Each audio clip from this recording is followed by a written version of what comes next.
ना हॉटस्पॉट लगाया है, यहाँ का नेट नहीं चला।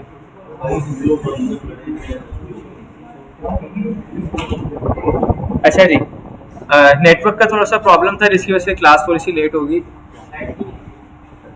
लाइट नहीं आ रही और नेट भी यहाँ के जो है ना वो इसी वजह से चल नहीं पा रहे हैं।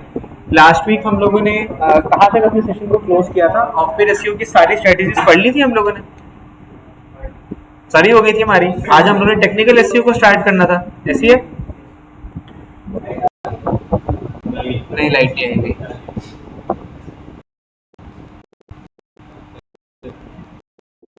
एसईओ तक पहुंच गया। अच्छा जी, classified submission, PBN networks, broken link building, सब कुछ पढ़ लिया था हम लोगों ने लास्ट क्लास में। सबको क्लियर है यहाँ तक? किसी बंदे को किसी स्ट्रेटेजी के अंदर किसी किस्म की कोई कंफ्यूजन? सबको क्लियर? ऑल गुड, डन हो गया। हम लोग आज से स्टार्ट करने वाले हैं अपनी एक नई जर्नी को, that is the journey of technical SEO. Technical SEO को हमने स्टार्ट कर दिया था या अभी स्टार्ट करना ही था? आज के सेशन से स्टार्ट करना था, बिल्कुल ठीक है। हम लोगों ने अभी तक जितना भी पढ़ा था, हम लोगों ने दो एसईओ की टाइप्स को पढ़ा, एक थी मेरी ऑन पेड एसईओ और एक थी मेरी of paid SEO. On paid SEO क्या थी? जिसमें मैं अपने कंटेंट को इस तरह से ऑप्टिमाइज करूं कि वो किसके लिए फ्रेंडली कंटेंट बन जाए, यूजर के लिए।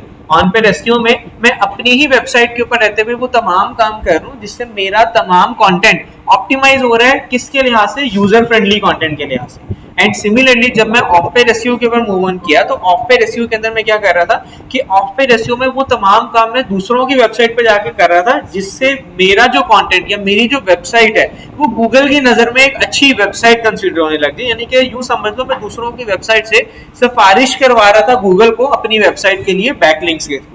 यार यहाँ तक सबको बैकलिंक्स क्या होते हैं, किस किस तरह के होते हैं, किस किस तरह से बनाए जाते हैं, इन सब चीजों के ऊपर हम लोग बहुत इन डेप्थ जाके कवर कर चुके हैं।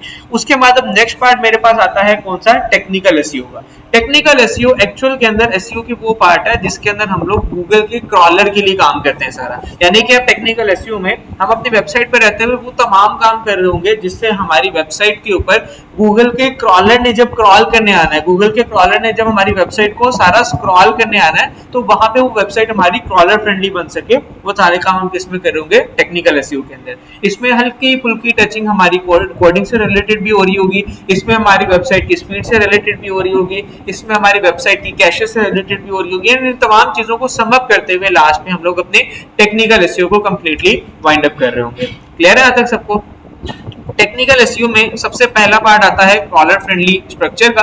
क्रॉलर फ्रेंडली स्ट्रक्चर का क्या मतलब है कि आपकी वेबसाइट का जो स्ट्रक्चर है, अच्छा ये कोई बहुत खास इंपॉर्टेंट पार्ट नहीं है इसलिए इसको हम इनिशियली स्टार्टिंग में ही थोड़ा सा कवर कर लेंगे। क्रॉलर फ्रेंडली स्ट्रक्चर का क्या मतलब है? आपकी वेबसाइट का जो स्ट्रक्चर है वो इतना सीक्वेंस्ड वाइज होना चाहिए कि क्रॉलर को कहीं भी ऐसा ना लगे कि आप यूजर को मिसगाइड कर रहे हो। लाइक फॉर एग्जांपल आपने यूनिवर्सिटी की वेबसाइट बनाई, उसमें एक मेन होम पेज पे मेन्यू बना दिया मार्केटिंग कोर्सेज का, उसकी ड्रॉप डाउन मेन्यू के अंदर आपने वहां पे जाके कोर्स रख दिया किसका? एथिकल हैकिंग का। उसका कोई मार्केटिंग से डायरेक्टली ताल्लुक है?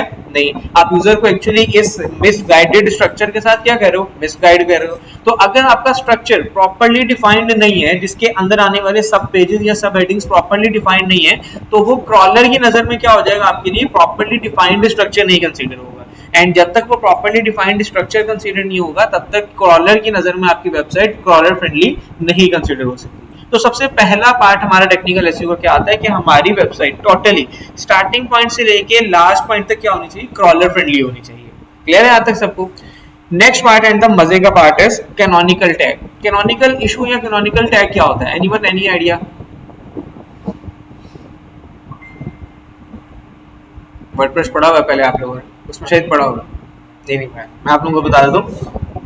अच्छा नहीं, इसको हम लोग थोड़ा सा वर्डप्रेस में भी टच देते हैं। मैंने आप लोगों को खुद स्किप कराया था, मकसद आप लोग पहले करके आ रहे हो। कैनोनिकल टैग होता है क्या? मैं आप लोगों को बता देता हूँ। लाइक फॉर एग्जांपल मैं इधर आता हूँ अपनी वेबसाइट के ऊपर, मैं इस वेबसाइट के ऊपर आ जाता हूँ अपनी depo.pk के ऊपर, एंड मैं जरा नीचे आता हूँ एंड अपने कोई प्रोडक्ट खोल लेता हूँ। लाइक ये मेरी प्रोडक्ट है, ये एक सेकंड में नीचे आता हूँ इधर।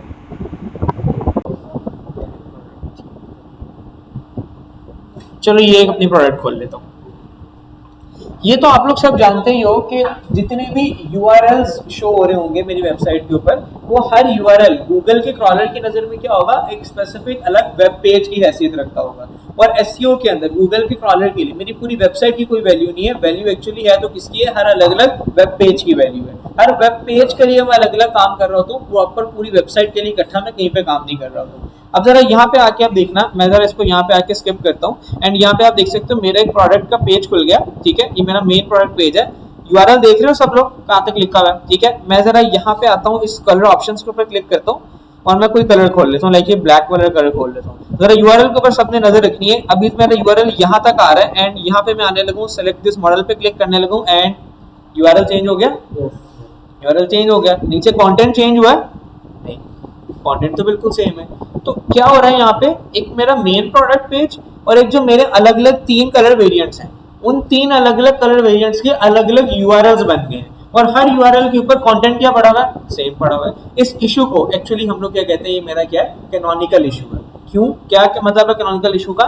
मल्टीपल यूआरएल्स अगर आपकी वेबसाइट पे सिमिलर कंटेंट को शो कर रहे हैं तो वो आपके क्या कहलाएंगे, कैनोनिकल इशू। यानी कि मैं अगर यहाँ पे आता हूँ, अब इस सिल्वर वाले कलर को खोल, तो मैं यहाँ आता हूँ, इस सिल्वर कलर के ऊपर सेलेक्ट इस मॉडल पे जाता हूँ, ये क्या हो रहा है मेरा, अगेन यूआरएल चेंज हो गया, कंटेंट अगेन क्या है, बिल्कुल सेम है। क्या किसी वर्डिंग पे फर्क पड़ रहा है, क्या किसी टेक्स्ट पे फर्क पड़ रहा है, इमेजेस पे फर्क पड़ रहा है, बिल्कुल भी नहीं। तो मेरा कंटेंट बिल्कुल सेम है सारा, बट ऊपर से क्या हो रहा है, यूआरएल चेंज हो रहा है। मैंने आप लोगों को ये पहले भी बताया था कि गूगल का क्रॉलर जब भी हमारी वेबसाइट पे आता है तो वो क्या करता है, सबसे पहले हमारी वेबसाइट को क्रॉल करता है, स्कैन करता है सारी वेबसाइट को, और स्कैन करने के बाद वो क्या करता है, उस वेबसाइट की एक कैशे वेरिएंट यानी कि कैशे इमेज स्नैपशॉट ले लेता है मेरी वेबसाइट का। ये भी हम आगे जाके देखेंगे भी कि कैसे वो हमारी वेबसाइट का स्क्रीनशॉट लेता है। हमारी वेबसाइट का एक स्क्रीनशॉट लेता है और स्क्रीनशॉट लेने के बाद हमारी वेबसाइट का जितना भी डाटा पड़ा हुआ है उस सारे डाटा को क्या करता है, उठा के अपनी डायरेक्टरी में सेव कर देता है। अब वहां डायरेक्टरी से वो जब भी कोई यूजर आके कोई क्यूरी गूगल पे सर्च करता है तो वो जाके ढूंढता है अपनी डायरेक्टरी से कि इस क्यूरी से रेलिवेंट डाटा किधर पड़ा हुआ है। वो रेलिवेंट डाटा जो उसको सबसे ज्यादा लगता है वो उठा के गूगल पे उसको शो करवा देता है। अब फॉर एग्जांपल कोई बंदा गूगल पे आता है और आके सर्च करता है डेफोबिनेंडा, उसने आके सर्च किया डेफोबिनेंडा क्लच। टेक्निकली क्या होना चाहिए कि मेरा प्रोडक्ट पेज इस कीवर्ड के ऊपर टॉप यूजर को शो होना चाहिए। गूगल इस क्यूरी को देख के फटाफट से अपनी डायरेक्टरी के अंदर जाएगा, अपनी स्टोरेज के अंदर जाएगा और जाके देखेगा वहां उसको क्या नजर आएगा, इस कीवर्ड के ऊपर कितने वेब पेजेस पड़े हुए हैं, 4 वेब पेजेस पड़े हुए हैं। एक मेन पेज पड़ा हुआ है और 3 कलर वेरिएंट्स वाले पड़े हुए हैं, 4 वेब पेजेस पड़े हुए हैं। अब वो यहाँ आगे कंफ्यूज हो जाएगा भाई इसमें से किस पेज को रैंक करवाना चाहिए और किसको नहीं, अनलेस अनटिल वो इसी कंफ्यूजन के अंदर आके क्या करेगा, मेरे किसी भी वेब पेज को रैंक ही नहीं करवाएगा और वो जो मेरी स्पॉट है उस स्पॉट पे क्या हो जाएगा, मेरा कोई कॉम्पिटिटर आके बैठ जाएगा। तो हुआ क्या, मल्टीपल यूआरएल्स जब मेरा सिमिलर कंटेंट शो करेंगे तो वो इशू बन जाएगा एक कैनोनिकल इशू, जिसकी वजह से होगा क्या कि वो वाला वेब पेज जिस भी कीवर्ड पे रैंक होना चाह रहा है उस कीवर्ड के ऊपर गूगल कंफ्यूजन की वजह से मेरे वेब पेज को रैंक नहीं करवा रहा होगा। अब इससे बचने का क्या हल है, इससे बचने का हल है actually canonical tag. Canonical tag क्या होता है, मैं जिस भी अपने वेब पेज को मेन वेब पेज कंसीडर करवाना चाहता हूँ, लाइक फॉर एग्जांपल मैं कहता हूँ कि मेरा इसका जो मेन प्रोडक्ट पेज है ये मेरा मेन पेज है, बाकी तीनों जो कलर वेरिएंट्स वाले पेज हैं ये डुप्लीकेट पेज है मेरे मेन पेज के। तो मैं क्या करूंगा, जो मेरा मेन पेज है उसका यूआरएल उठा के बाकी तीनों पेजेस के ऊपर क्या कर दूंगा, कैनोनिकल टैग लगा दूंगा। अब वो लगाऊंगा किस तरह, वो लगाने के लिए मैं आ जाता हूँ जरा एक अपनी वर्डप्रेस की वेबसाइट पे, क्योंकि वहां पे आप लोगों को जरा इजीली समझ आ जाएगी मैं किस तरह लगा सकता हूँ। मैं जरा इधर से आता हूँ और एक अपनी वर्डप्रेस की वेबसाइट खोल लेता हूँ, इधर आ जाते हैं एंड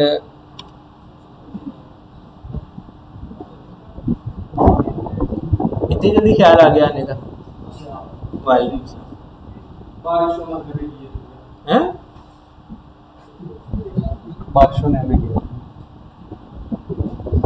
मैं यहाँ पे आता हूँ और अपनी वेबसाइट को खोल लेता हूँ, लाइक मैं खोल लेता हूँ 1 2 3 4 5 6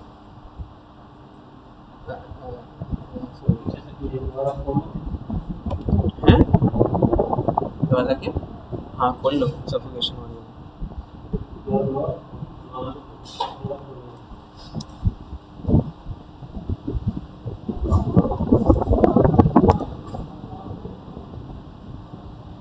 गया था इसका,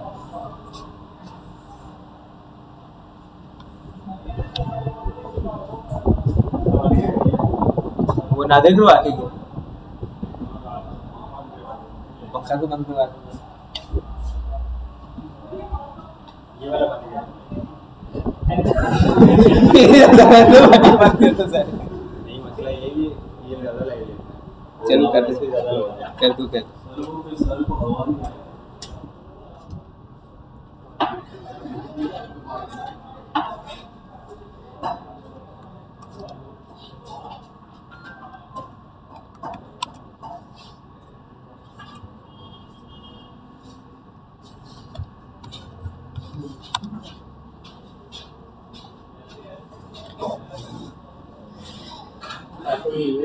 आगे यार हो गया बस हो गया। लो जी ये मैं आ गया हूँ अपने वर्डप्रेस के डैशबोर्ड के ऊपर, जिस डैशबोर्ड के ऊपर हम लोग पहले भी कई दफा आके देख चुके हैं सब कुछ। इधर जरा टेंशन दे देना सब लोग। जैसे ही मैं अपने वर्डप्रेस के डैशबोर्ड में आता हूँ, इधर आप लोग देख सकते हो मैं इधर आता हूँ अपने पेजेस के पार्ट के ऊपर, मैं इधर चला जाता हूँ ऑल पेजेस के ऊपर और किसी एक पेज को मैं एडिट के लिए चला जाता हूँ। लाइक फॉर एग्जांपल मेरा ये वाला पेज तो नहीं, चलो ये वाला पेज मेरा पब्लिश्ड है, मैं इसमें एडिट के ऊपर क्लिक करता हूँ। मेरा योस्ट एसईओ पहले से ही इस वेबसाइट के ऊपर डाउनलोडेड है एंड एक्टिवेटेड है। योस्ट एसईओ का प्लगइन आप लोग पहले पढ़ चुके हो क्या होता है, ठीक है। हम लोगों ने सारा योस्ट एसईओ को पढ़ा था, उसके अंदर जो चीजें कवर होती हैं वो भी सारी हम लोग पढ़ चुके हैं। योस्ट एसईओ का प्लगइन एक्टिव है। एक्टिव होने के बाद मैं इधर एडिट पेज के ऊपर आता हूँ एंड लेट्स सी मुझे जरा योस्ट एसईओ के अंदर क्या ऑप्शन देखने को मिलती है। मैं जरा नीचे आता हूँ एंड इन सब चीजों को जिनको हम पढ़ चुके हैं, इनके बाद लास्ट के ऊपर मुझे एक ऑप्शन मिलती है, कौन सी, एडवांस्ड की। मैं जरा एडवांस्ड के ऊपर जाता हूँ, नीचे जाता हूँ एंड हियर यू गो। यहाँ पे मेरे पास ऑप्शन आ रही है कौन सी, कैनोनिकल यूआरएल की। यहाँ पे आके क्या करना है मैंने,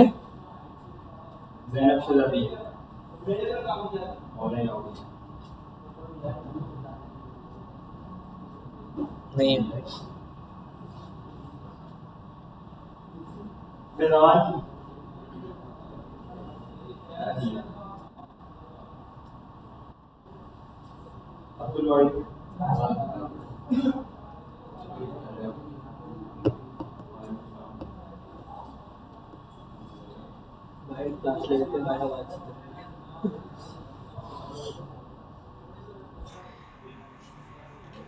अच्छा जी, इधर आके मैंने करना क्या है, फॉर एग्जांपल मेरे 4 वेब पेजेस बन गए, 4 डुप्लीकेट पेजेस बन गए एक ही कंटेंट के ऊपर। मैं क्या करूंगा, जिस एक वेब पेज को मैं रैंक करवाना चाहता हूँ, यानी कि जिस एक वेब पेज को मैं गूगल को बताना चाहता हूँ कि भाई ये मेरा मेन वेब पेज है, कोई भी क्यूरी आए तो इस एक मेन वेब पेज को आपने रैंक करवाना है, बाकी चारों पेजेस क्या है इसके डुप्लीकेट बने हुए हैं। तो जो मेरा मेन वेब पेज होगा मैं उसका यूआरएल उठाऊंगा और अपने चारों वेब पेजेस के ऊपर आके क्या करूंगा, उसका यूआरएल कैनोनिकल टैग के तौर पे लगा दूंगा। Like for example bread crumb की भी हम आगे जाके पढ़ना है डिटेल, ठीक है। मैं फॉर एग्जांपल इधर नोटपैड के ऊपर आता हूँ, मैं इधर आके सर्च करता हूँ नोटपैड, इधर आता हूँ,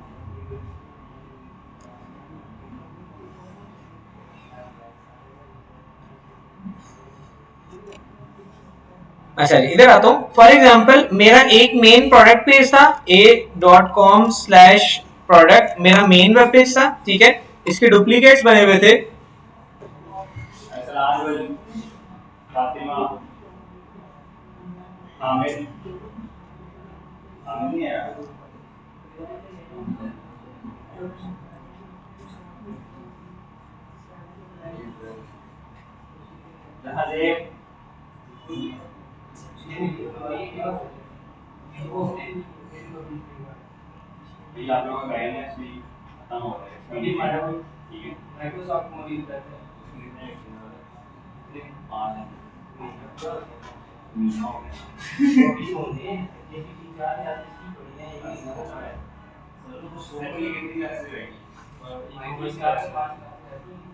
हाँ 4 ही क्लासेस होंगी इसकी।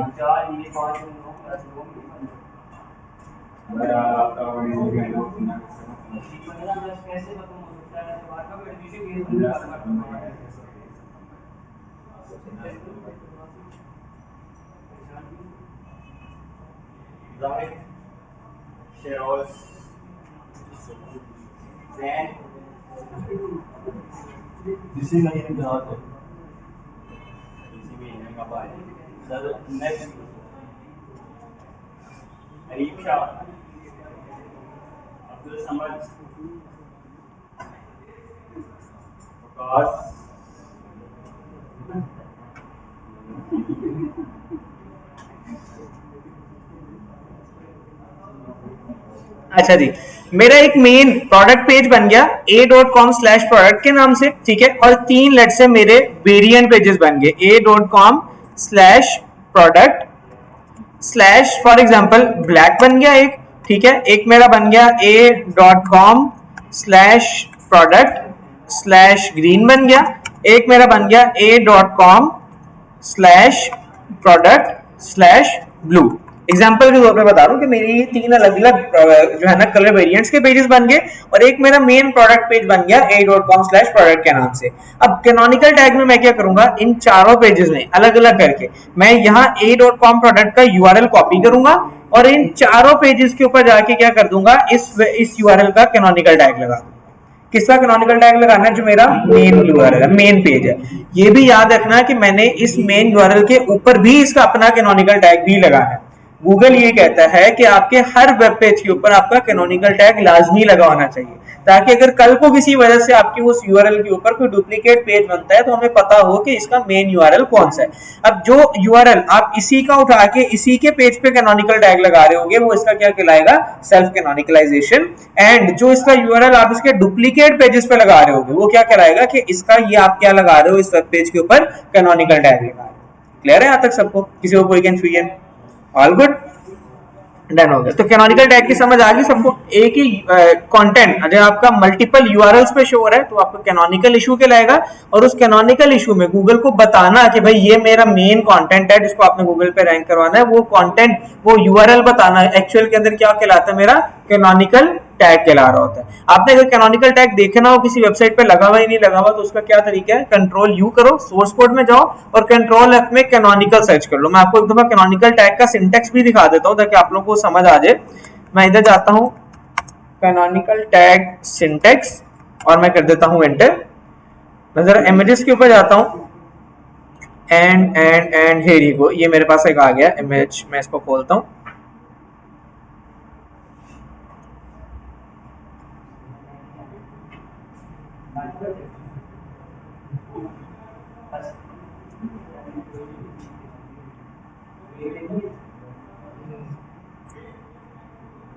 आप इधर लास्ट में जो बैठे हुए हो आप बता सकते हो, मैंने भी आप लोगों को बताया कि यहाँ पे इस कैनोनिकल टैग में गलती है, वो कौन सी गलती मैंने बताई थी भी आप लोगों को? अच्छा, स्लैश ग्रीन वाली गलती थी। नहीं, फिर गलती कौन सी थी जो मैंने अभी बताई है? हाँ हाँ, नहीं, इस कैनोनिकल टैग में मैंने भी ये गलती बताई है, मैंने बताई है, दिखाई नहीं है, मैंने बताई है गलती। वो कौन सी गलती थी? यूआरएल डिफरेंट शो हो रहे हैं। इस कैनोनिकल टैग में यही गलती है कि इस यूआरएल के अंदर ही यूआरएल डिफरेंट शो हो रहे हैं। नहीं शो हो रहे। आपका मोबाइल लैपटॉप के साथ कनेक्ट हो सकता है? नहीं हो सकता। अगर हो सकता है तो प्लीज आके कन्वर्टर से कनेक्ट कर लो, बहुत इंपॉर्टेंट चीज लगता है। आप देख रहे थे उसमें, हम भी लोग सर सब यहाँ पे देख लेंगे, उसमें हमारा भी फायदा हो जाएगा। कर लो कनेक्टर के साथ, शायद बाहर से मिल जाएगा किसी से कनेक्टर आपको। नहीं तो फिर आगे आगे बैठ जाओ, आपको देखने में भी आसानी होगी और मोबाइल से भी हमें कुछ फायदा मिल जाएगा। आगे आगे बैठ जाओ, ठीक है। कैनोनिकल टैग का कुछ इस तरह का आपको सिंटेक्स देखने को मिलता है। अगर आप किसी भी वेब पेज में जाके देखना चाहते हो कि भाई इसके अंदर कोई कैनोनिकल टैग पहले का लगा हुआ है या नहीं लगा हुआ, तो ये उसका तरीका है। आप जाके कंट्रोल एफ करके कैनोनिकल लिखोगे तो आपको कुछ इस तरह का कैनोनिकल टैग नजर आ जाएगा।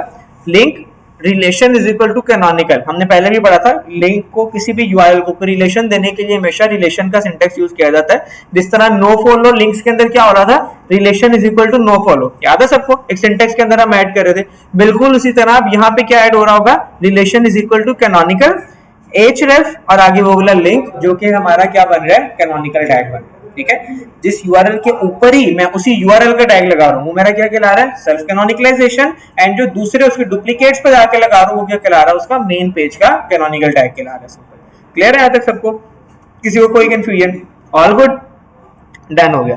कैनोनिकल टैग के बाद नेक्स्ट बहुत इंपॉर्टेंट चीज आती है मेरे पास, that is 301 and 302 redirection. Redirection हमने पहले पढ़ी थी, क्या होती है? नहीं पढ़ी थी। रीडायरेक्शन क्या होती है? हम लोगों ने एक ब्रोकन लिंक स्ट्रेटेजी पढ़ी थी ऑफ पेज एसईओ के अंदर, याद है सबको? क्या थी मेरे पास ब्रोकन लिंक स्ट्रेटेजी?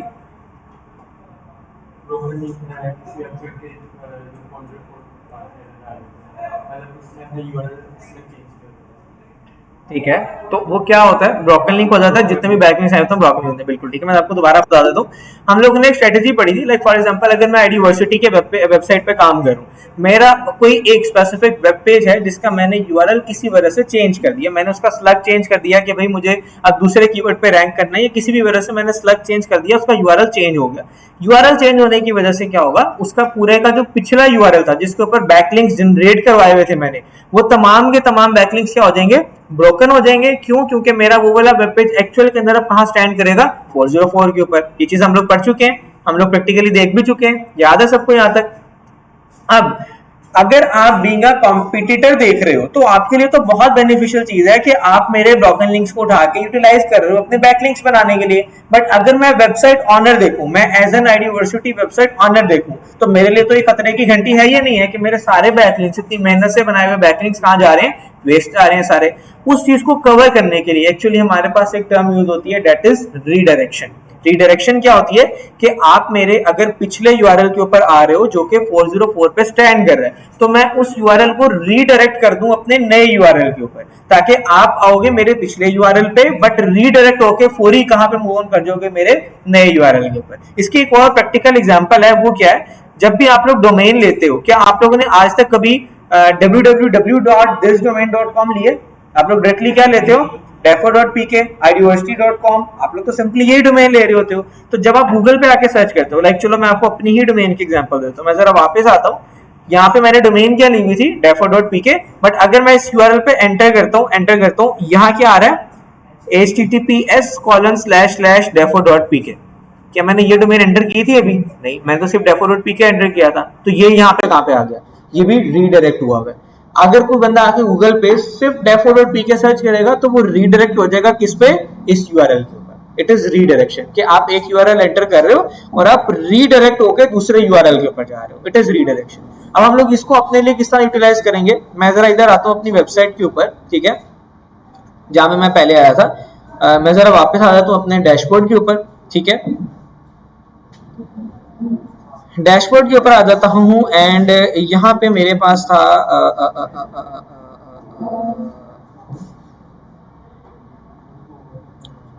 प्लगइन्स के ऊपर आ जाता हूँ मैं, एंड प्लगइन्स पे आने के बाद मेरे पास यहाँ पे मैंने एक प्लगइन पहले का डाउनलोड कर रखा है 301 रीडायरेक्ट्स के नाम से। अगर आपको डाउनलोड करना होगा, आप सिंपली क्या करोगे, ऐड न्यू प्लगइन में जाओगे और जाके सर्च कर लोगे कौन सा, 301 रीडायरेक्ट। आपने इस पे आके क्लिक कर देना है यहाँ पे मैनेज रीडायरेक्ट्स के ऊपर। जैसे ही आप इस पे क्लिक करोगे आपके सामने कुछ इस तरह का विंडो खुल जाएगा। अब आपके सामने सबसे पहली ऑप्शन आ रही है कि आप रीडायरेक्ट किस तरह का करवाना चाहते हो। दो तरह के मेनली मेरे पास रीडायरेक्शन चलती है, number 1 is 301 redirection and number 2 is 302 redirection. इन दोनों के अंदर छोटा सा डिफरेंस है, जरा इसको समझ लेना। 301 रीडायरेक्शन का मतलब है,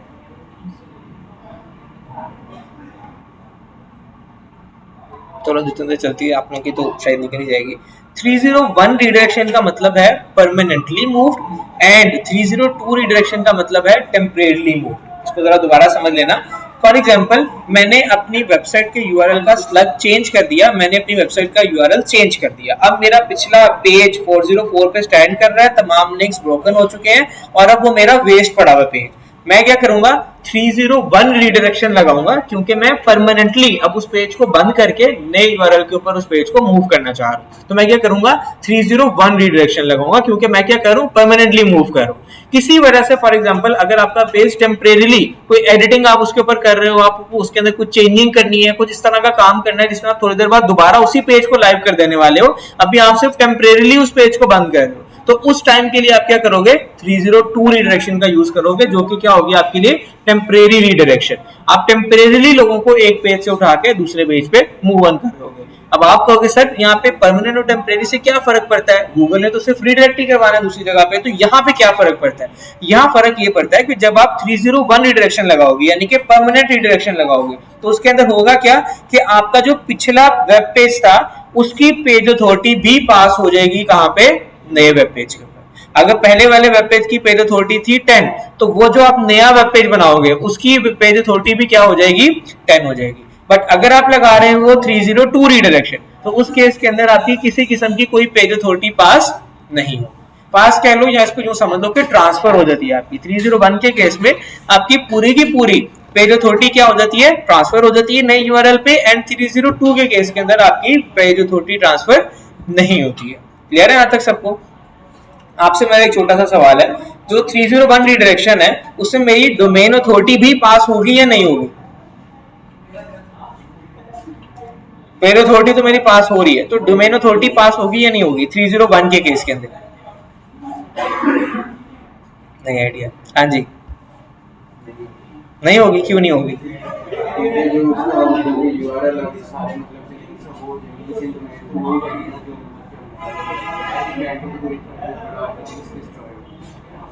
ठीक है, बिल्कुल ठीक है, बिल्कुल ठीक है, शाबाश, वेरी गुड। मैं इसको थोड़ा सा दोबारा एलैबोरेट कर दूं।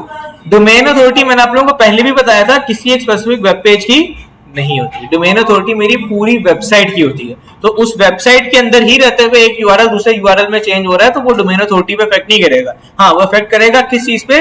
पेज अथॉरिटी पे, जो स्पेसिफिक वेब पेज के लिए होता है। ठीक है, तो 301 रिडायरेक्शन सिंपल सा बात है, समझ लो दोबारा से कि एक यूआरएल से आप परमानेंटली मूव कर रहे हो दूसरे यूआरएल के ऊपर, एंड 302 रिडायरेक्शन का मतलब है टेम्परेरीली एक यूआरएल से आप मूव कर रहे हो दूसरे यूआरएल के ऊपर। क्लियर है यहाँ तक सबको? 301 में आपकी जो पेज अथॉरिटी है वो पास हो रही होगी, 302 में नहीं हो रही होगी। यूआरएल रिडायरेक्ट करना किस तरह है, मैं जरा वापस आ जाता हूँ यहाँ पे। फॉर एग्जांपल आप कहते हो सर मुझे 301 रिडायरेक्शन करनी है, मैं यहाँ आता हूँ, अपनी डोमेन के आगे जो भी आपका यूआरएल का स्लग है आप यहाँ पे वो स्लग ऐड कर रहे होगे। लाइक मैं कहता हूँ प्रोडक्ट, मेरे प्रोडक्ट के नाम से एक स्लग का वेब पेज बना हुआ है, उसको मुझे रीडायरेक्ट करना है किस यूआरएल पे? इस यूआरएल के ऊपर। ठीक है, और मैं यहाँ से आके कर दूंगा सेव। तो क्या होगा, जैसे ही कोई यूजर आके इस यूआरएल को गूगल के ऊपर एंटर करेगा वो डायरेक्टली मूव ऑन कर जाएगा कहां पे? इस वेब पेज के ऊपर। क्लियर है सबको? किसी को कोई कंफ्यूजन? ऑल गुड, डन होगा। इसको सेव करने के बाद आप लोग यहाँ से आ जाओगे बैक और आपका रीडायरेक्शन वाला पार्ट कवर हो जाएगा। रीडायरेक्शन के बाद next and the very very important thing in the part of SEO is robot.txt। robot.txt file actually वो इंपॉर्टेंट फाइल है, यूं समझ लो कि अगर आपके पास कोई क्लाइंट आता है अपनी वेबसाइट को लेके कि सर मुझे ये वेबसाइट है, इसका मुझे एसईओ करवाना है, इसका मुझे पेड एड चलवानी है, कुछ भी करवाना है, सबसे पहला काम आप उसकी वेबसाइट के ऊपर रहते हुए जो करोगे ना, वो करोगे उसकी robot.txt की फाइल को चेक करना। robot.txt की फाइल चेक कैसे करते हैं, पहले ये देख लेते हैं, उसके बाद फिर हम मूव ऑन करते हैं कि robot.txt की फाइल होती है। फॉर एग्जांपल मैं यहाँ आता हूँ और आईडी यूनिवर्सिटी की वेबसाइट खोल लेता हूँ। ठीक है, अब मुझे क्या करना है, इस आईडी यूनिवर्सिटी की वेबसाइट का और इस defo.pk की वेबसाइट की robot.txt की फाइल चेक करनी है कि ये बनी हुई है या नहीं बनी हुई, और अगर बनी हुई है तो कैसे बनी हुई है। मैं इस डोमेन पे क्लिक करूंगा और एंड पे क्या लिख दूंगा, /robots.txt, और मैं कर दूंगा एंटर। जैसे मैं एंटर करूंगा, हियर यू गो, ये मेरे पास आ गई क्या, मेरी robots.txt की फाइल। होती क्या है जरा इसको समझ लेना। गूगल के क्रॉलर, देखो सबसे पहली चीज होती है इंडेक्सिंग, जिसको भी हम लोग आगे जाके सर्च कंसोल में पढ़ेंगे, जिसमें आप क्या करते हो, गूगल को जाके बताते हो कि भाई हम भी एग्जिस्ट करते हैं इस दुनिया में, हमारी वेबसाइट पे आओ और आके हमारी वेबसाइट को क्रॉल करो। ठीक है, जैसे ही आप गूगल पे जाके अपनी वेबसाइट को इंडेक्स करते हो, गूगल को बताते हो कि मेरी वेबसाइट पे आओ, गूगल आपकी वेबसाइट पे सबसे पहली चीज क्या ढूंढता है, आपकी robot.txt की फाइल। क्यों?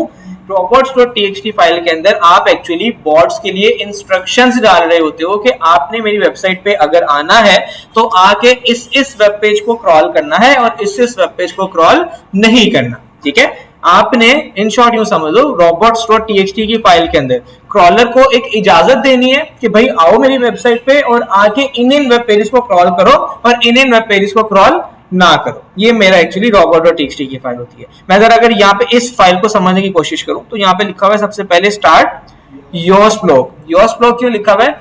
जैसे ही आप योस्ट एसईओ का प्लगइन अपनी वेबसाइट पे इंस्टॉल करते हो और एक्टिवेट करते हो, उसी वक्त योस्ट एसईओ ऑटोमेटिकली आपकी साइट के लिए आपकी robot.txt की फाइल बना के अपलोड कर देता है। ये आपको मैन्युअली नहीं करनी पड़ती, आपको robot.txt की फाइल आपका योस्ट एसईओ ऑटोमेटिकली बना के खुद ब खुद क्या करता है, अपलोड कर देता है। अब ये होती क्या है, जरा इसको समझ लेना। सबसे पहले यूजर एजेंट, ठीक है, यूजर एजेंट के आगे क्या है, स्टेरिक। स्टेरिक का मतलब क्या होता है, मैंने पहले भी आप लोगों को बताया हुआ, ऑल, बिल्कुल ठीक है।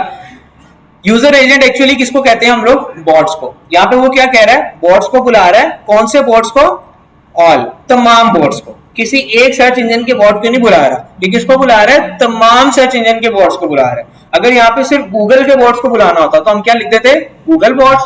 अगर यहाँ पे हम लोगों ने याहू के बॉट्स को बुलाना होता हम क्या लिख देते याहू बॉट्स, अगर बिंग के बॉट्स को बुलाना होता हम क्या लिख देते बिंग बॉट्स। बट यहाँ पे वो क्या कर रहा है, किसी एक वेब पेज के बॉट्स को नहीं, किसी एक सर्च इंजन के बॉट्स को नहीं बुला रहा, वो किसको बुला रहा है, तमाम सर्च इंजन के बॉट्स को बुला रहा है। किस तरह, स्टैटिक लिखा हुआ ऑल, भाई ऑल से इजाजत है तमाम सर्च इंजन के बॉट्स को, इजाजत है किसको, इस दुनिया में एग्जिस्ट करने वाले तमाम सर्च इंजन के तमाम बॉट्स को इजाजत है कि आओ और आके मेरी वेबसाइट को क्रॉल करो। लेकिन कुछ पेजेस हैं जिनको मैं चाहता हूं आप क्रॉल ना करो, वो पेजेस आपके कहां आएंगे, डिसअलाउ के पार्ट। डिसअलाउ के पार्ट में आप जो भी अपने यूआरएल्स ऐड करोगे वो तमाम यूआरएल्स वो वाले यूआरएल्स होंगे जो आप गूगल को कहोगे कि भाई ये यूआरएल्स आपने क्रॉल नहीं करने। डिसअलाउ में जितने भी यूआरएल्स आप ऐड करोगे उनमें से कोई भी यूआरएल गूगल का क्रॉलर आपकी वेबसाइट पे क्रॉल नहीं करेगा, और जितने भी इधर नीचे क्रॉलर यूआरएल्स लिखे होंगे उन तमाम यूआरएल्स को क्या करेगा, गूगल का क्रॉलर आपके लिए क्रॉल कर रहा होगा। क्लियर है यहाँ तक सबको?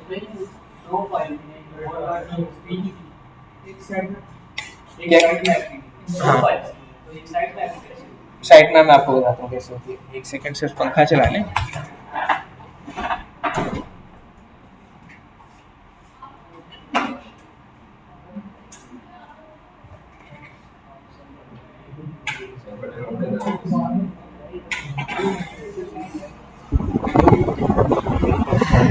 हैं?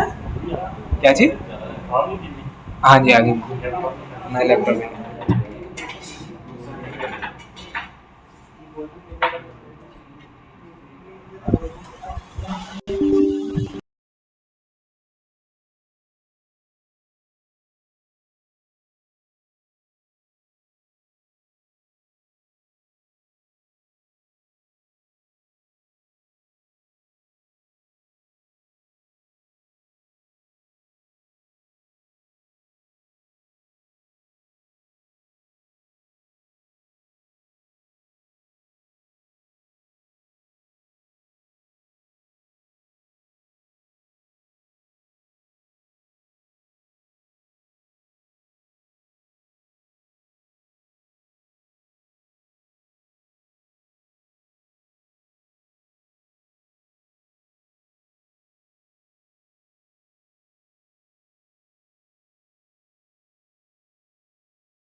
अच्छा जी, हम लोग पढ़ रहे थे अभी तक robots.txt की फाइल को। robots.txt की फाइल के अंदर क्या था, मैंने गूगल इस दुनिया में एग्जिस्ट करने वाले तमाम सर्च इंजन के तमाम बॉट्स को क्या की, इजाजत दी कि भाई आओ मेरी वेबसाइट पे और आके क्या क्रॉल ना करो, कुछ भी नहीं, मुझे ऐसा कुछ कंटेंट नहीं है मेरे पास जो मैं चाहता हूँ कि क्रॉल ना करो, सब क्रॉल करो। कहां से क्रॉल करो, साइट मैप से।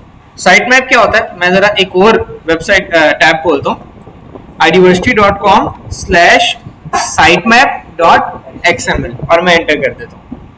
जैसे मैं एंटर करता हूँ, हे देखो साइट मैप की फाइल भी मुझे किसने बना के दी हुई है, यहाँ पे योस्ट एसईओ ने। जैसे आप योस्ट एसईओ का प्लगइन डाउनलोड करोगे वो आपकी robot.txt की फाइल तो बनाएगा ही बनाएगा, साथ में sitemap.xml की फाइल भी बना देगा। ठीक है, अब साइट मैप होता क्या है, यूं समझ लो कि आपकी वेबसाइट का एड्रेस, आपकी वेबसाइट का नक्शा, मैप, आपकी वेबसाइट में एग्जिस्ट करने वाले तमाम पेजेस कहाँ पे लिस्टेड होंगे, आपकी साइट मैप के ऊपर। इस साइट मैप के ऊपर अगर मैं इसके ऊपर आता हूँ तो आप देख सकते हो यहाँ पे आगे अलग अलग पेजेस खुल के आगे, मैं बैक आता हूँ, ठीक है, नेक्स्ट पार्ट के ऊपर जाता हूँ तो मेरे पास अलग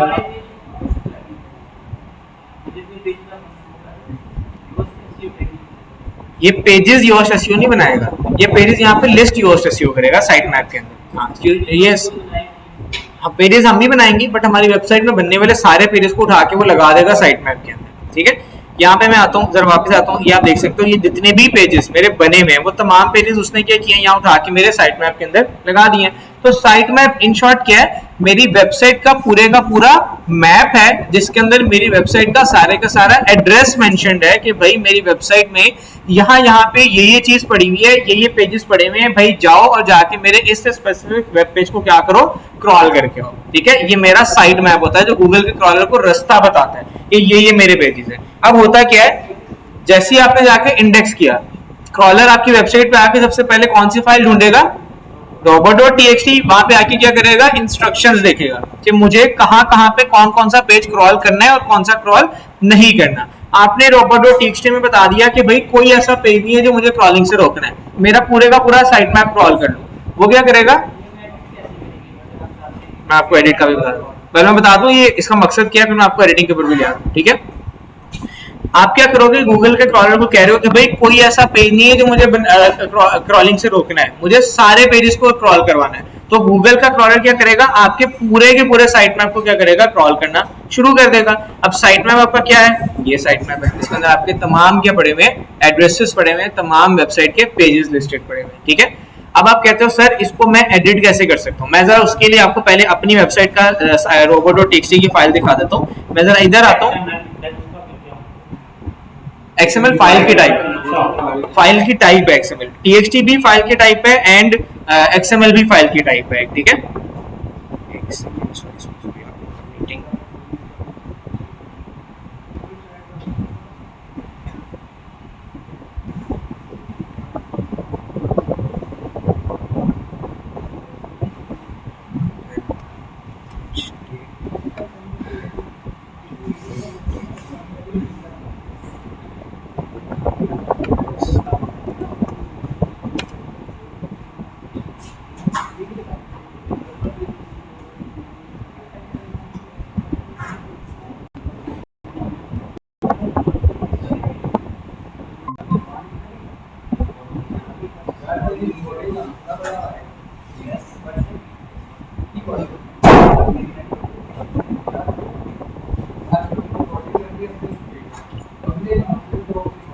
अच्छा ये लड़ाई बाद में कर लेना, पहले जरा सुन लो। ठीक है, अच्छा जी मैं जरा वापस आता हूँ इधर अपने क्लास के ऊपर, इधर से आ जाते हैं हम एंटायर स्क्रीन पे and here you go.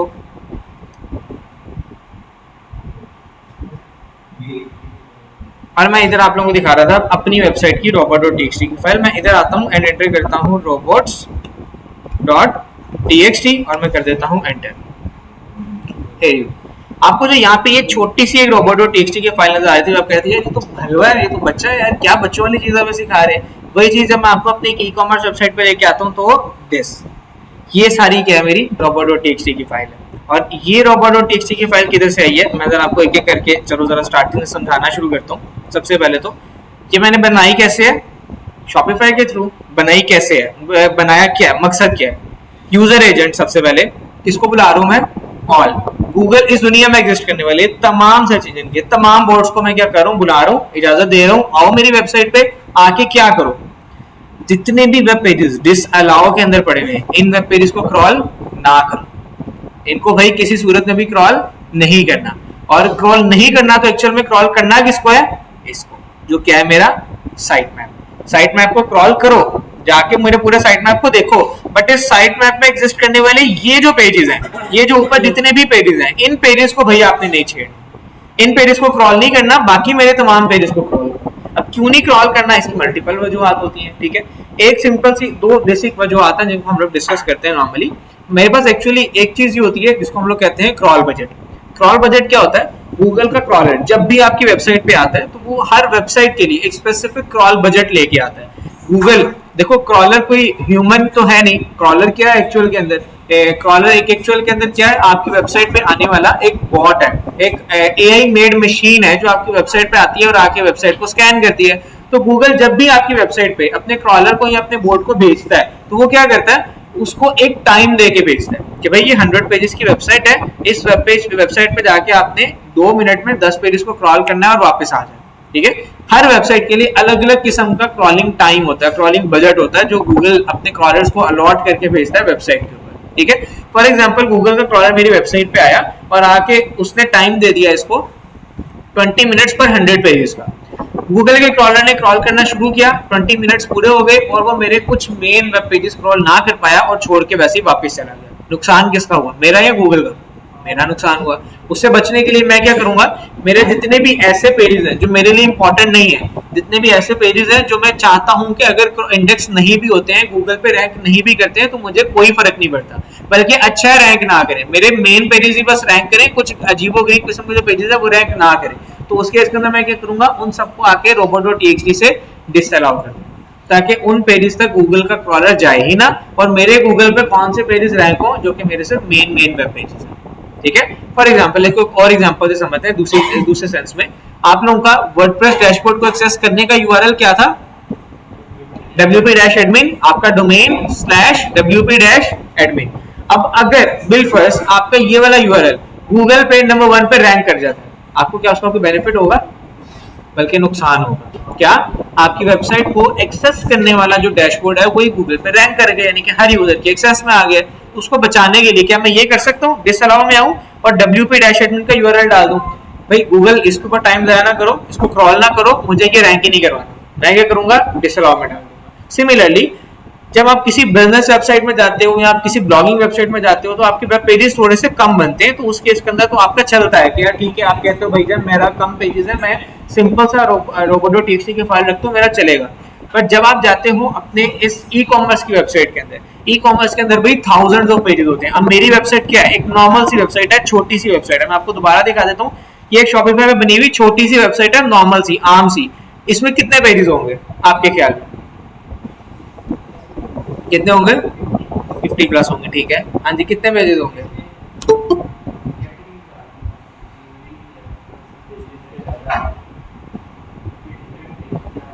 50 plus तो भी बहुत पेजेस होते हैं। अब देखो यहाँ पे सिर्फ 5-6 पेजेस शो कर रहा है, तो टोटल कितने पेजेस होंगे आपके ख्याल में, मुझे नहीं पता भाई, मुझे आप इतना तो अंदाजन इस पे कितने पेजेस होंगे टोटल, 50 प्लस होंगे, सब यही कहते हैं 50 प्लस होंगे, ऐसी है, सब एग्री करते हैं 50 प्लस होंगे, 25 to 30 होंगे, सब लोग इसके ऊपर एग्री करते हैं। तो भाई कितने पेजेस होंगे, अंदाजन बता दो ना, मुझे आइडिया नहीं हो रहा कितने पेजेस होंगे, 15 या 20 होंगे। मैं जरा आपको अपनी सर्च कंसोल में जाके दिखा देता हूँ कि मेरे इसमें पेजेस हैं कितने। आप बोलोगे सर आप झूठ बोल रहे हैं, आप इतने पेजेस मुंह जुबानी बताई जा रहे हैं, जरा मैं दिखाई भी कि इसमें पेजेस कितने हैं। मैं जरा यहाँ पे आता हूँ अपने सर्च कंसोल में और मैं आपको दिखा देता हूँ भाई मेरे कितने पेजेस हैं इसके अंदर। मैं इधर आता हूँ एंड पेजेस के ऊपर जाता हूँ एंड कितने पेजेस हैं मेरे, 1.6 के एंड 300, कितने हो गए, 1900 पेजेस। इस एक मेरी छोटी सी वेबसाइट पे, जो कि क्या है, कुछ भी नहीं है, ये छोटी सी वेबसाइट है, इस पे कितने पेजेस इस टाइम पे एक्टिव है, 1900 पेजेस। मैं प्रैक्टिकल दिखाना चाहता था ना भाई, इतने पेजेस हैं भाई, 1900 पेजेस। कितने पेजेस हैं, एक प्रोडक्ट लगी, उसके 5 वेरिएंट्स बन गए, हर वेरिएंट का क्या हुआ, अलग यूआरएल बन गया, ठीक है, 5 वेब पेजेस एक पेयर प्रोडक्ट के बन गए, कैटेगरी के बन गए। यूजर आया मेरी वेबसाइट पे, उसने आके अकाउंट पे क्लिक किया और अपना अकाउंट बना लिया, वेब पेज बन गया। उसने मेरे अपना अकाउंट बना के कोई एक्शन परफॉर्म कर दिया, अलग यूआरएल बन गया। चेकआउट में गया, छोड़ के आ गया, अलग यूआरएल बन गया। चेकआउट करके कंप्लीट ऑर्डर प्रोसीड करके आ गया, अलग यूआरएल बन गया। थैंक यू पेज तक आया, अलग यूआरएल बन गया। तो मेरे पास थाउजेंड्स ऑफ यूआरएल्स बन जाते हैं जब मैं क्या करता हूँ, ई कॉमर्स वेबसाइट में आता हूँ। तो robot.txt की फाइल को ई कॉमर्स वेबसाइट के लिए कंट्रोल करना थोड़ा सा काम बन जाता है आपके लिए। अब कंट्रोल करना किस तरह है, फॉर एग्जाम्पल मैं यहाँ पे आता हूँ, मैंने क्या किया, क्रैश कैसे होते हैं, यानी कि 404 पे क्यों आते हैं, मुख्तलिफ वजह हो सकती है। आपका यूआरएल चेंज हो गया, आपका सर्वर डाउन हो गया उस पेज का, आपकी होस्टिंग में कोई ग्लिच आ गया, आपकी डेटाबेस में कोई मसला आ गया, किसी भी वजह से क्रैश हो सकते हैं। वो होस्टिंग के नॉर्मली मसले होते हैं, ठीक है। अच्छा जी, इधर वापस मैंने क्या किया, अपनी robot.txt की फाइल के अंदर मैंने क्या किया, इधर सबसे पहले डिसअलाउ में आप देख सकते हो मैंने क्या लिखा है, डाउनलोड्स के आगे क्या लिख दिया मैंने, ऑल। इसका क्या मतलब है, सबको डाउनलोड कर, जो डाउनलोड करने है उसको सब डाउनलोड कर दो। अब मैं आपको बताता हूँ, जब भी कोई यूजर आपकी वेबसाइट के ऊपर आता है, आके आपकी वेबसाइट से कोई इमेज, कोई पिक्चर, कोई कंटेंट कुछ भी डाउनलोड करता है, उसका एक नया यूआरएल बन जाता है, उसका एक नया वेब पेज बन जाता है, ये भी काउंट होता है उसमें। अब जो ये वाला यूआरएल है, क्या ये गूगल पे रैंक करवाना मेरे लिए बेनिफिशियल है? वो तो यूजर का पर्सनल डाटा है, वो तो वो उसके ऊपर रैंक करना चाह रहा है। काउंट मेरे यूआरएल के अंदर हो रहा है, बट मुझे कोई फायदा नहीं है कि वो गूगल के वेबसाइट पे, गूगल के सर्च इंजन में रैंक करे। कोई फायदा है रैंक करने का? मुझे कोई फायदा नहीं है। तो मैं उससे बचने के लिए क्या करूंगा, अपने robot.txt में आके गूगल के क्रॉलर को पहले ही बता दूंगा कि डाउनलोड्स से स्टार्ट होने वाले जितने भी यूआरएल हैं, यानी कि अभी नहीं, एक दो नहीं, गूगल मेरी वेबसाइट पे आके 1000 यूजर आके कुछ डाउनलोड कर ले, जब भी कोई यूआरएल बनेगा जिसके ऊपर स्टार्ट में डाउनलोड लिखा आ रहा होगा और सिर्फ डाउनलोड से स्टार्ट हो रहा होगा, कभी उससे आगे किसी यूआरएल को क्रॉल नहीं करना। ठीक है, मैंने गूगल के क्रॉलर को क्या किया, पहले ही अवेयर कर दिया कि डाउनलोड से मिलते जुलते वेब पेजेस को क्या करना है, क्रॉल आपने नहीं करना। सेम उसी तरह एडमिन वाला पेज, मैंने आपको पहले बताया एडमिन का पेज मेरा पर्सनल पेज है, मैं क्यों चाहूंगा कि रैंक करे, मैंने वो भी डिसअलाउ करवा दिया। कार्ट वाला पेज कौन सा है, जहां पे यूजर आके अपनी इंफॉर्मेशन ऐड कर रहा है, सॉरी वो चेकआउट है। कार्ट में क्या है, जहां पे वो प्रोडक्ट्स को ऐड कर रहा है बास्केट के अंदर, वो रैंक होगा तो उससे कोई बेनिफिट होगा, मैंने उसको भी डिसअलाउ कर दिया। ऑर्डर्स कितने आ रहे हैं मुझे, क्या कोई बंदा ऑर्डर कर रहा है, क्या ये मुझे कॉम्पिटिटर को बताने के लिए रैंक करवाना चाहिए पेज, नहीं बताना चाहिए, मैंने इसको भी डिसअलाउ कर दिया। चेकआउट में क्या कर रहा है, यूजर अपनी इंफॉर्मेशन ऐड कर रहा है, क्या उसकी इंफॉर्मेशन इतनी पब्लिक है कि मैं रैंक करवा दूं वो वाला पेज, नहीं, मैंने उसको भी डिसअलाउ कर दिया। मैंने करते करते क्या किया, इन तमाम एक एक करके पेजेस को जो कि मेरे लिए नहीं सूटेबल, उन तमाम पेजेस को क्या कर दिया, मैंने यहाँ पे आके डिसअलाउ कर दिया।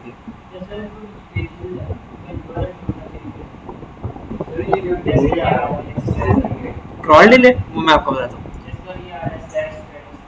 ये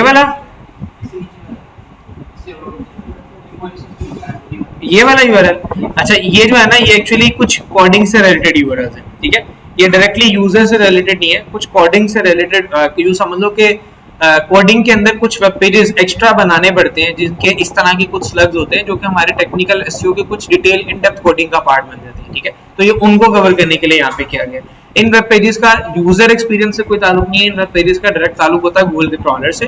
उस पर कुछ एडिशनल इन्फॉर्मेशन ऐड करने के लिए हम लोग इनको बनाते हैं। अभी हम आगे जाके पढ़ेंगे कि एडिशनल इन्फॉर्मेशन क्या होती है, उसके बाद आपको ये चीज क्लियर होगी।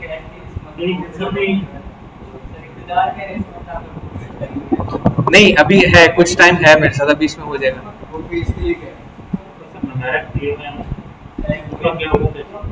क्या चीज, ये नहीं, ये यूआरएल के पार्ट है, ये भी यूआरएल के पार्ट है, ये कोडिंग सारी यूआरएल की पार्ट है। ठीक है, एक सिंपल चेकआउट होता है, एक चेकआउट की टाइप्स होती हैं, ये उन टाइप्स के अंदर आते हैं, मेरे पास यूआरएल के पार्ट्स बन जाते हैं सारे। ठीक है, एक चीज याद रखना, अगर आप शॉपिफाई पे जा रहे हो और शॉपिफाई पे आप कोई योस्ट एसईओ डाउनलोड करना चाहोगे तो योस्ट एसईओ वहाँ पे पेड है, तो वहाँ पे आप योस्ट एसईओ से ही काम नहीं कर सकते। वहाँ पे आपको अवास्ट एसईओ, इस तरह के अवाडा एसईओ, कुछ इस तरह के प्लगइन्स मिलेंगे जो आपको इस काम में सपोर्ट करेंगे और साथ शॉपिफाई आपको मेन रोल करके सपोर्ट करेगा और आपको ये वाले टास्क बनाने के अंदर हेल्पफुल रहेगा। बट आप अगर मैनुअली ये वाली फाइल्स को बनाना चाहो, अच्छा उससे पहले से क्रॉल डिले समझ लो, आपने पूछा था क्रॉल डिले क्या होता है। ठीक है, अब ये देखो, यहाँ पे ऊपर वाला जो था वो तमाम बॉट्स के लिए था और नीचे वाला जो सेक्शन आ रहा है ये किन बॉट्स के लिए आ रहा है, MJ12 बॉट और Pinterest बॉट। MJ12 बॉट एक स्पेसिफिक सर्च इंजन का बॉट है और Pinterest का बॉट है। ठीक है, अगर इस सर्च इंजन के लिए मेरा अलग robot.txt की फाइल में इंस्ट्रक्शंस एडेड है कि भाई अगर इनके बॉट्स आते हैं तो वो क्या करेंगे, 10 सेकंड का क्रॉल डिले और 1 सेकंड का क्रॉल डिले को कॉल करेंगे। क्रॉल डिले का क्या मतलब है, मेरे एक वेब पेज से दूसरे वेब पेज में ट्रांसफर होने में जो टाइम रिक्वायर्ड होता है वो मेरा क्रॉल डिले आता है। ठीक है, आपका क्रॉल डिले जितना कम होगा उतनी आपकी वेबसाइट की क्रॉलिंग स्पीड क्रॉलर की तेज हो जाएगी। जितनी क्रॉलिंग स्पीड तेज होगी उतना चांस ये भी होगा कि आपका कोई कंटेंट क्रॉल होने से रह जाए। ठीक है, अब इन दोनों वेबसाइट्स के क्रॉलिंग से क्या मुझे कोई खास फर्क पड़ने वाला है, नहीं। इस वजह से मैंने इनकी क्रॉलिंग स्पीड क्या कर दी, कम कर दी कि यार आप फटाफट क्रॉल करो और निकलो यहाँ से, वेबसाइट पर रश ना डालो। रश डालने के लिए बाकी मेरे कौन से क्रॉलर पड़े हुए हैं, गूगल के क्रॉलर पड़े हैं। क्लियर है यहाँ तक सबको, किसी को कोई कंफ्यूजन? All good. अब यहाँ पे एक सवाल उठता है, सर आपने सब कुछ इतनी लंबी भाषा में हमें बता दिया, ये तो बताएं मैनुअली किस तरह बनाएंगे इसको। भाईजान एक चीज समझ लो, यहाँ पे आके इस फाइल के आगे एंड पे एक्सटेंशन कौन सी लगी हुई है, .txt। .txt की फाइल कौन सी होती है, नोटपैड की फाइल होती है। दूसरा .xls की फाइल कौन सी होती है, एक्सेल की होती है। .txt की फाइल कौन सी होती है, नोटपैड की फाइल होती है। तो मैंने सिंपली क्या करना है, नोटपैड के ऊपर आ जाना। लाइक फॉर एग्जांपल मैं यहाँ से इसका ये कॉपी कर लेता हूँ, यहाँ से आता हूँ, इसको मैं कॉपी कर लेता हूँ और मैं यहाँ आता हूँ नोटपैड के ऊपर और यहाँ आके मैं क्या करता हूँ, अपना इस फाइल को पेस्ट कर देता हूँ। स्टार्टिंग में आता हूँ, अब योस्ट तो नहीं बना रहा इसको, मैं ही बना रहा हूँ, मैं खाली स्टार्ट लिखता हूँ, यूजर एजेंट सबको बुला रहा हूँ एंड यहाँ पे आके डिसअलाउ में अब अपनी वेबसाइट का जो भी यूआरएल मुझे डिसअलाउ करवाना है वो तमाम यूआरएल्स मैं यहाँ पे पेस्ट करता जाऊंगा और करते करते फाइनली अपनी इस फाइल को robots.txt की फाइल के नाम से सेव कर लूंगा, कहाँ पे, अपने लैपटॉप के अंदर। क्लियर है सबको? डेस्कटॉप के ऊपर फॉर एग्जांपल मैंने सेव कर लिया robot.txt के नाम से। सेकंड स्टेप, इसको अपलोड कैसे करें? अपलोड करने के दो तरीके हैं, ठीक है। एक तरीका क्या है कि आपके पास जो योस्ट एसईओ की फाइल पड़ी हुई है, ठीक है, योस्ट एसईओ के अंदर जब आप जाते हो, आपको एक बार दिखा देता हूँ, आप यहाँ आते हो और जब आप योस्ट एसईओ पे जाते हो, किधर गए योस्ट एसईओ, इधर आते हो, योस्ट एसईओ के ऊपर आते हो, ठीक है, इधर आते हो। अच्छा, अभी मेरे इसकी कॉन्फ़िगरेशन नहीं हुई हुई, आप जब फर्स्ट टाइम कॉन्फ़िगरेशन कर लोगे ना तो आपके सामने फर्स्ट पे यहाँ पे एक ऑप्शन आ रही होगी robots.txt की, आपने उस पर क्लिक करना है और आपके सामने आपकी robots.txt की फाइल खुल के आ जाएगी। आपने उस फाइल को सेलेक्ट करना है और वहां पे क्या कर देना है, अपनी फाइल को पेस्ट कर देना है। यहाँ से आपने अपनी फाइल कॉपी की,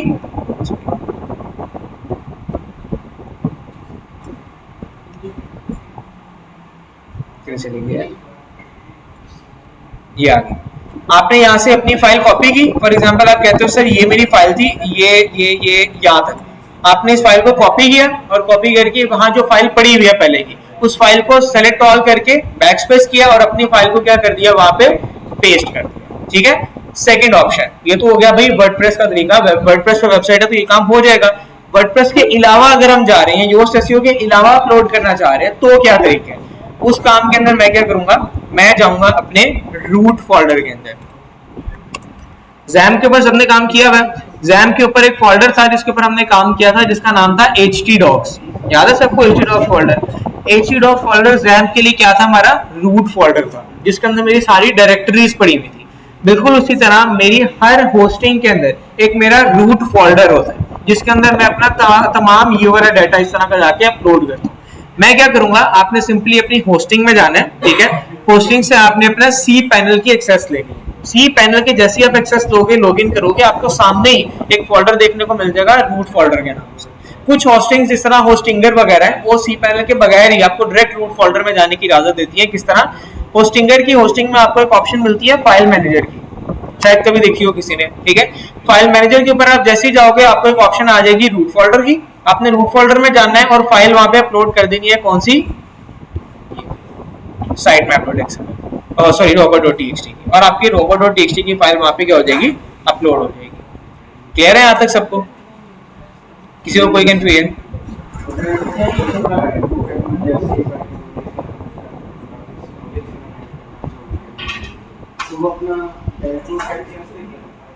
हाँ, आपको डैशबोर्ड की एक्सेस देता है, आपको नया यूजर अकाउंट बना के देता है, उसी डैशबोर्ड का एक नया यूजर अकाउंट बना के देगा। यूजर अकाउंट में आपको बता देता हूँ किस तरह बनाया जाता है। आप आते हो जब इधर, आपके पास इधर ऑप्शन आती है सेटिंग्स के अंदर, मैंने आपको शायद पहले बताया भी था, आपने सेटिंग्स में आना है, ठीक है, और एकदम मेरे पास ऑप्शन आती है यूजर्स की, इधर नहीं आएगी, सॉरी, राइटिंग में,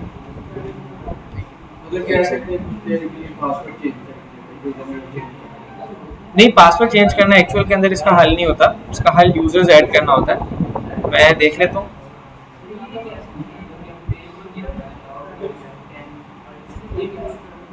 कौन से वाला पेज कह रहे हो? इससे पहले जो अपन किया था, ये वाला योर होम पेज डिस्प्लेस। सबसे पहले तो आपके होम पेज पे कौन सा पेज होना चाहिए, लेटेस्ट पोस्ट वाला या कोई स्टैटिक पेज आप बना रहे हो वो आना चाहिए, आप वो यहाँ से आके सेलेक्ट कर सकते हो, हैं? ये मेरा, मैं एक मिनट आता हूँ जरा, ये मेरा होम पेज है, ठीक है। यहाँ पे कितने पेजेस शो हो रहे हैं? एक ही पेज शो हो रहा है। होम पेज के ऊपर तो कोई एक ही पेज शो होगा ना, ज्यादा पेजेस तो नहीं शो हो सकते। होम पेज इटसेल्फ एक पेज है ना, वहां पे आप कौन सा पेज शो करना चाहते हो, ये वो है बस, ठीक है। अब आप यहाँ पे अपनी लेटेस्ट पोस्ट शो करना चाहते हो या अपनी मर्जी से कोई डिजाइन हुआ हुआ पेज शो करना चाहते हो। लाइक आप डीबी पे क्या कर रहे थे, अलग अलग पेजेस अपनी मर्जी से डिजाइन कर रहे थे न्यू पेजेस में जाके। अब जब आपने उसको मेन पेज पे लेके आना है, आप चाहते हो लोग यूजर मेरी वेबसाइट पे आए तो आते साथ ही उस सामने मेरा ये वाला पेज है, कैसे आएगा, इस तरह से आएगा, ठीक है।